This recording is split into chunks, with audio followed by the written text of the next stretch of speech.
Isaiah 9. But there will be no more gloom for her who was in anguish. In earlier times he treated the land of Zebulun and the land of Naphtali with contempt. But later on he will make it glorious by the way of the sea on the other side of the Jordan, Galilee of the Gentiles. The people who walk in darkness will see a great light. Those who live in a dark land, the light will shine on them. You will multiply the nation. You will increase their joy. They will rejoice in your presence, as with the joy of harvest, as people rejoice when they divide the spoils. For you will break the yoke of their burden and the staff on their shoulders, the rod of their oppressor, as at the battle of Midian.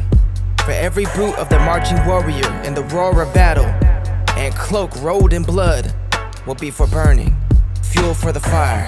For a child will be born to us, a son will be given to us, and the government will rest on his shoulders. And his name will be called Wonderful, Counselor, Mighty God, Eternal Father, Prince of Peace.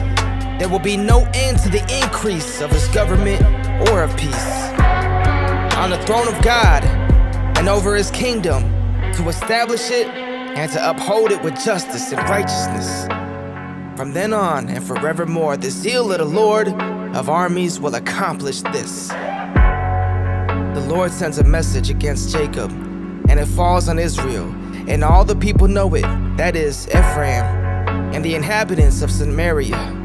Asserting in pride and in arrogance of heart, the bricks have fallen down, but will we rebuild with smooth stones. The sycamores have been cut down, but we will replace them with cedars. Therefore, the Lord raises superior adversaries against them from Rezin, and provokes their enemies, the Arameans from the east and the Philistines from the west. And they devour Israel with gaping jaws. In spite of all of this, his anger does not turn away, and his hand is still stretched out. Yet the people do not turn back to him who struck them, nor do they seek the Lord of armies. So the Lord cuts off head and tail from Israel, both palm branch and bulrush, in a single day. The head is the elder and esteemed man, and the prophet who teaches falsehood is the tail. For those who guide this people are leading them astray, and those who are guided by them are confused. Therefore the Lord does not rejoice over their young men, nor does he have compassion on their orphans or their widows. For every one of them is godless and an evildoer, and every mouth is speaking foolishness. In spite of all of this, his anger does not turn away, and his hand is still stretched out.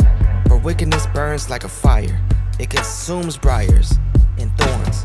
It also sets the thickets of the forest aflame, and they roll upward in a column of smoke. By the wrath of the Lord of armies, the land is burned, and the people are like fuel for the fire. No one spares his brother.